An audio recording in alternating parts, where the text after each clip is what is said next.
Hey guys, welcome back to Wrestling News 365. Hope everyone is doing very well. So I thought I'd do something a little bit different when talking about Impact Wrestling today. Of course, we do daily videos talking all about Impact Wrestling, the news, the happenings, the insider information, all that kind of stuff in the world of Impact. But today, with Slammiversary on the horizon, I wanted to talk about some of the Impact Wrestling matches that I would like to see return in the near future. Now, this all stems, of course, because at Slammiversary, we're seeing the return of Ultimate X. We're seeing the first Ultimate X match in over 2 years as Josh Alexander defends the Impact X Division Championship against 5 other competitors from Impact Wrestling. And like many people, I'm very excited to see Ultimate X return. Ultimate X is one of the matches that Impact Wrestling has innovated and got right during its, nearly 20-year history, 19-year history. Ultimate X matches have led to some of the best matches in Impact Wrestling history and some of the most amazing moments in Impact Wrestling history, whether it's Suicide doing the big dive onto the middle of the Ultimate X structure, whether it's Sheik Abdul-Bashir being leg dropped from the top of the X Division structure by Frankie Kazarian, whether it's AJ Styles taking some incredible bumps. I mean, it's not just been for the X Division title as well. We've seen the NWA World Tag Team Championship was on the line in an Ultimate X match where AJ Styles and Christopher Daniels went up against LAX. So there's been plenty of amazing Ultimate X matches throughout Impact Wrestling history, and I have no doubt that at Slammiversary, Josh Alexander and the 5 other competitors in that match are going to absolutely tear the house down, and it's going to be a real treat for those in attendance that are watching Slammiversary, because of course Slammiversary as well does mark the return of live fans to Impact Wrestling programming too. So what I wanted to do today, in the spirit of Slammiversary, in the spirit of the Ultimate X match returning, I wanted to list 5 other matches that I would like to see return to Impact Wrestling in the near future. Now, of course, from the outset here, I must say this is just my opinion, and there is no doubt a couple of matches on this list that you'll probably disagree with me, and frankly, I almost slightly even disagree with myself, but I would like to see them come back because I do think they could be done right, or I appreciated the innovation because, look, Impact Wrestling have tried several times to innovate matches or do different matches to separate themselves from the competition. Back in the day, it was WWE. They tried really, really hard to separate themselves from WWE. That's why they had the 6-sided ring, and that's why they had all of this different stuff to try and differentiate themselves. That's why they had the 2-tunnel entrance and all that kind of stuff. They tried that to differentiate themselves from WWE, and they also tried to differentiate themselves by having different kind of matches and different match types that were exclusive to Impact Wrestling. Remember, they didn't call it TLC, it's Full Metal Mayhem, and they had other match types that they tried, and some worked and some didn't. You know, some matches didn't work. I think the Reverse Battle Royale that Impact Wrestling tried didn't work. That didn't work. Or the electrified cage that they tried didn't work. That was between Team 3D and I think LAX as well. That wasn't necessarily an Impact creation, though. They had tried that and done that in other territories, but this was just a monumental miss. It was such a monumental miss, and it was just so bad, wasn't it? It was horrible. It didn't work out. Anyway, but I did think of a few matches that I wouldn't mind seeing return in the future. So let's get into the matches. The first being the King of the Mountain match. Now, I know some people already will disagree here. Because the King of the Mountain match, I think some people, the criticism of it was that it was overly complicated and it took a relatively simplistic concept, that is the ladder match, that is climb the ladder, retrieve what's hanging above the ring, you win the match. And basically Impact Wrestling, TNA Wrestling back in the day looked at it and tried to try and reverse that, essentially. It's a reverse ladder match. If you're not familiar with what the King of the Mountain is, the King of the Mountain match was a staple of Impact Wrestling. It used to happen pretty much every year at Slammiversary. It was a reference to Jeff Jarrett, TNA founder and TNA Reign of Terror champion, certainly multiple-time NWA World Heavyweight champion in Impact Wrestling. It was a play on his nickname. He was called the King of the Mountain in Impact Wrestling, in TNA Wrestling. Now, the King of the Mountain match saw wrestlers... 5 other wrestlers, all 6, competing for the championship or whatever they were trying to compete for. Usually it was a championship. Now, wrestlers could only have the access to win the match if scoring a pin, while the pinned wrestlers were placed in a penalty box for a few minutes. So essentially what you had to do, you had to qualify. So if I pin someone, I can then qualify to grab the championship and hang it above the ring. I can hang it above the ring. If I hang the championship above the ring, I win the match. The person I also pinned goes into a penalty box for, I don't know what the duration was. It was something like maybe 5 minutes, 2 minutes, 3 minutes, something like that. Again, the win would come when a qualified wrestler hung the title above the ring instead of grabbing it down. So again, it was a reverse ladder match. Now again, a lot of people criticized the King of the Mountain match because they said it ruined a perfect stipulation like a ladder match, making it overly complicated and overly complex. I disagree, though. Again, I don't know if this is just because I grew up as a fan of Impact Wrestling or when I was younger, to be honest, again, this is the one that, I think I probably watched my first King of the Mountain match. I'm probably dating myself a little bit here. I watched my first King of the Mountain match, maybe I was like, 7 years old or something like that. And I understood the concept straight away, because people can say it's overly complicated, it's overly complex and all that kind of stuff. But if you watch it in execution, if you watch it in action, it's really not. It's really not that complex in terms of, again, you have to pin someone to qualify. That person who gets pinned goes in the penalty box. All you have to do is hang the championship above the ring as opposed to retrieve it. It's a reverse ladder match. I didn't consider that to be overly complicated.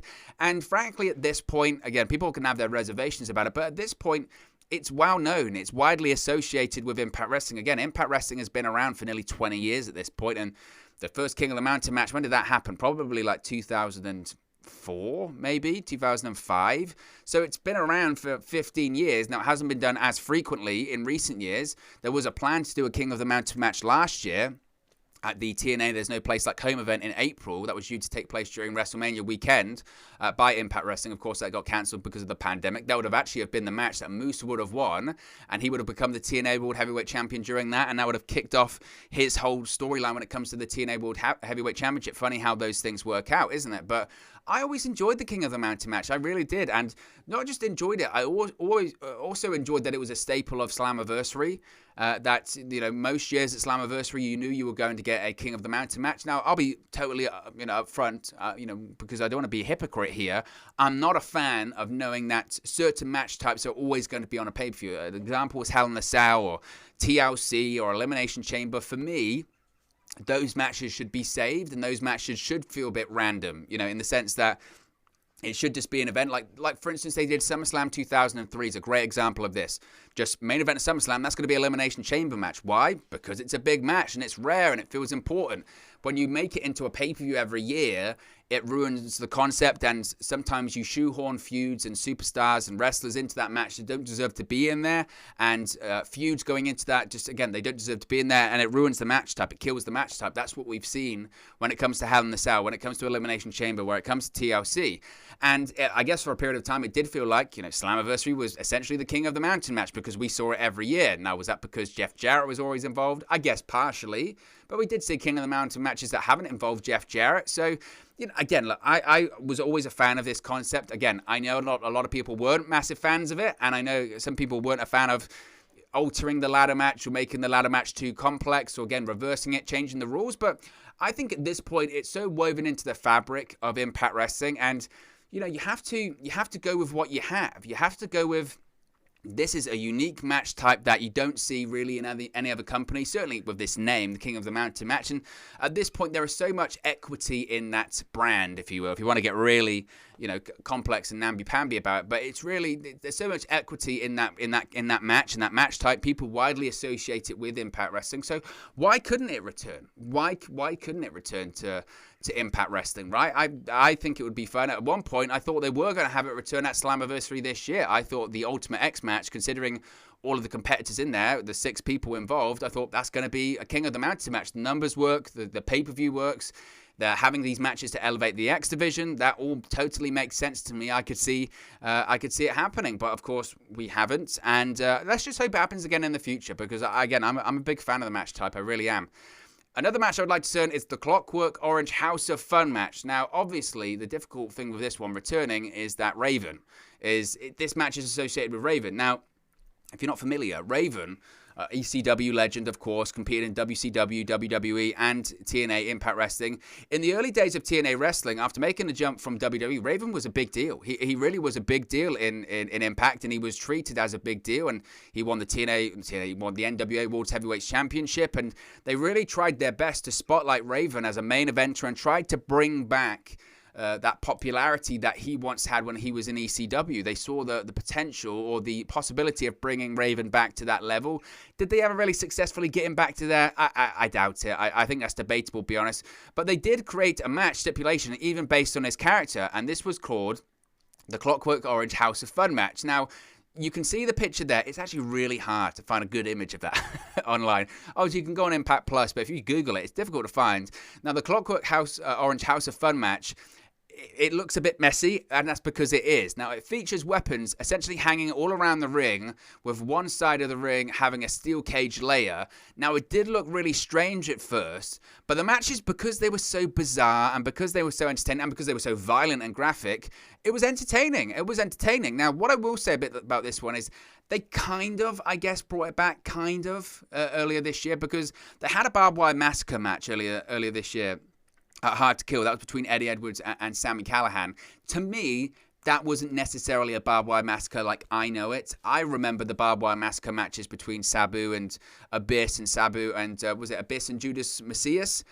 I remember those ones where legitimately the ring ropes were replaced, not wrapped in barbed wire, but replaced by barbed wire, and just everything was barbed wire, and they were brutal. They were absolutely brutal. They were a play on, obviously, the no-rope barbed wire match that you would see in ECW or in Japan in those deathmatch territories. That's what I consider a barbed wire massacre to be, and the barbed wire massacre match that we saw between Eddie Edwards and Sami Callihan earlier this year kind of was like barbed wire massacre mixed a little bit with Clockwork Orange House of Fun, because you did have like parts of the ring sort of cordoned off that had weapons on it and all that kind of stuff. So it was kind of a hybrid of both.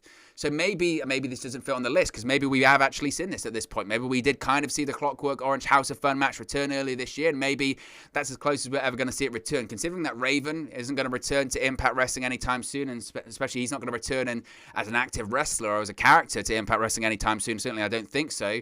Maybe it's unlikely that we see this match return, but I wanted to shout out because, again, it was a unique match and a different match type, but I always enjoyed it. I always enjoyed this match type. I always thought it was unique, and I always thought that it was, again, it looked a mess. It did look a mess, but again, that was part of the charm of it, I guess, and that is that it did look messy, and it was kind of just bizarre, and it just featured gratuitous violence. And again, they kind of brought it back, I suppose, with the barbed wire massacre, but I wouldn't be opposed to see it return. I really wouldn't be opposed to see it return.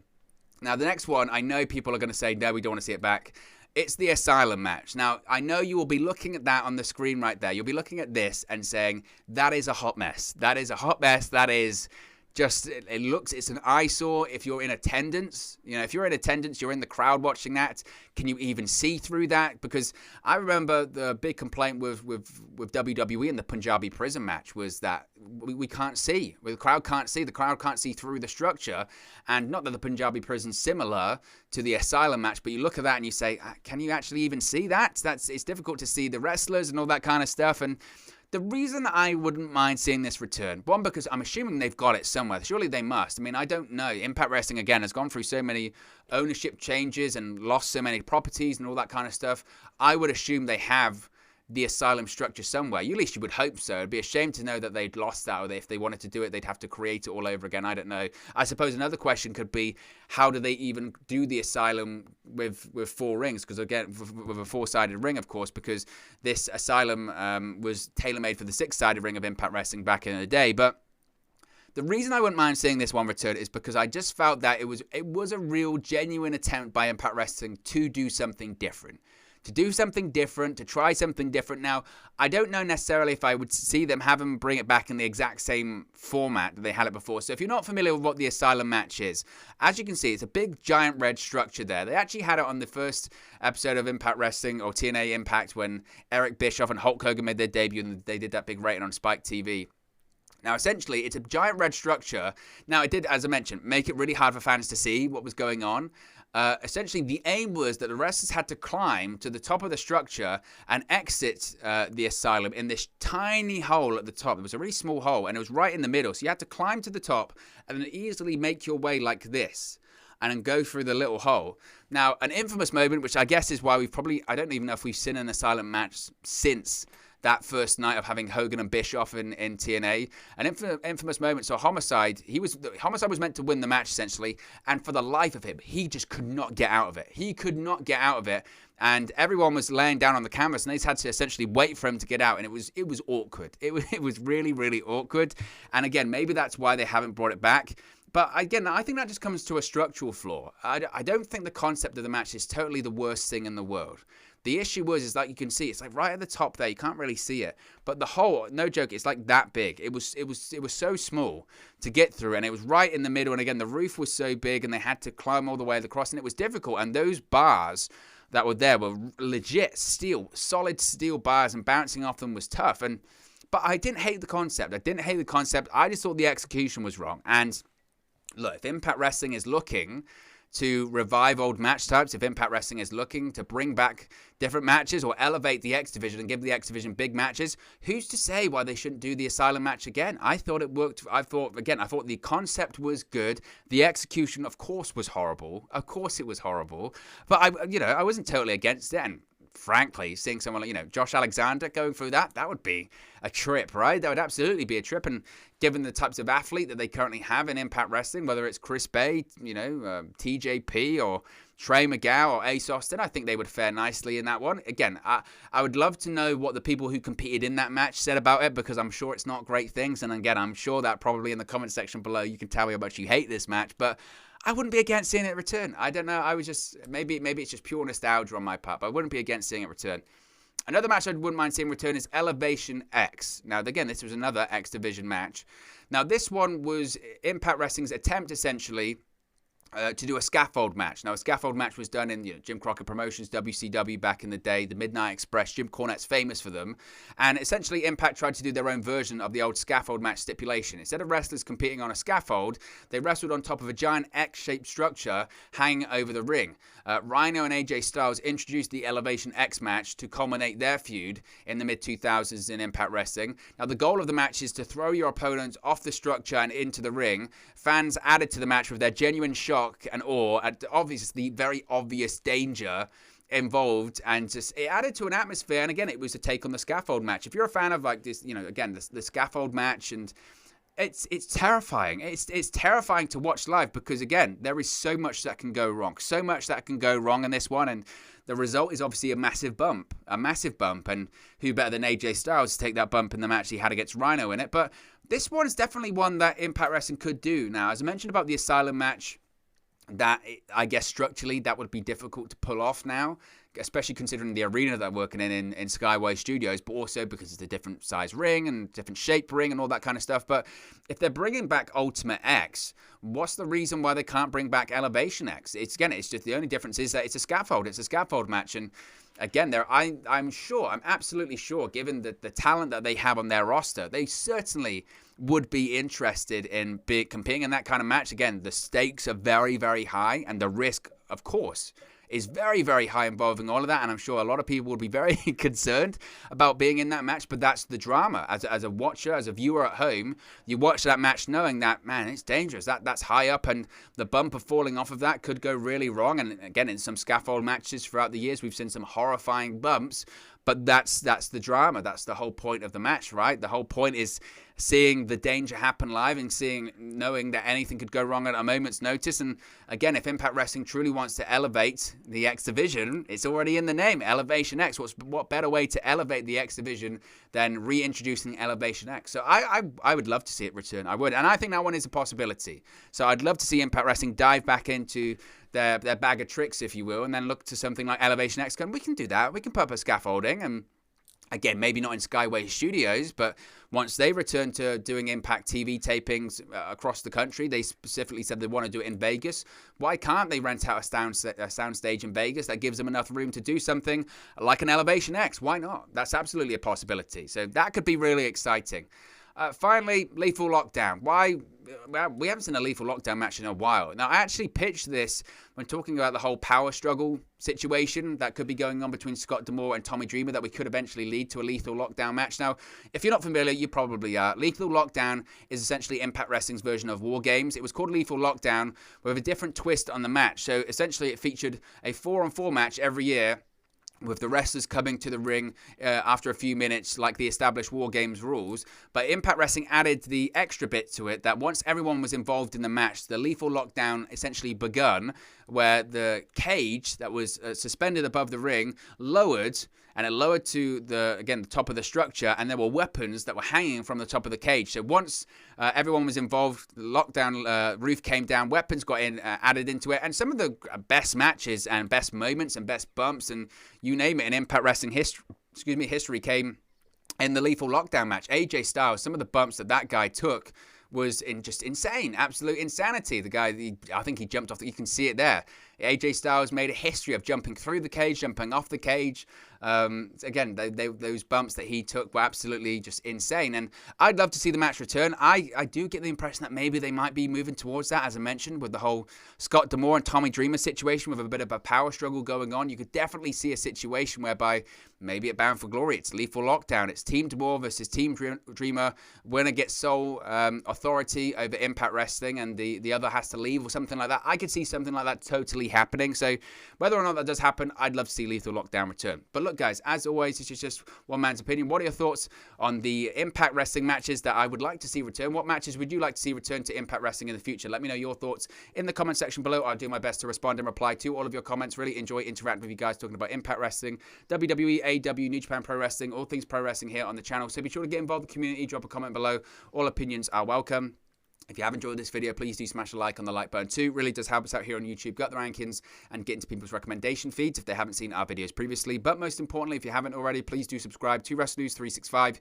You can do that by clicking the bottom right-hand corner of the screen right now. Or if you wait a few seconds, there'll be a subscribe button at the end of this video along with another video for you to watch. Thank you very much for watching, listening, streaming, or how you come across this video today. And I'll speak to you again very, very soon. Hey guys, thank you for watching, listening, streaming, or however you come across this video today. Be sure to click on the video on the right there to watch our next video, or click the bottom there to subscribe, or the bottom right hand corner. Thank you very much, and I'll speak to you again very soon.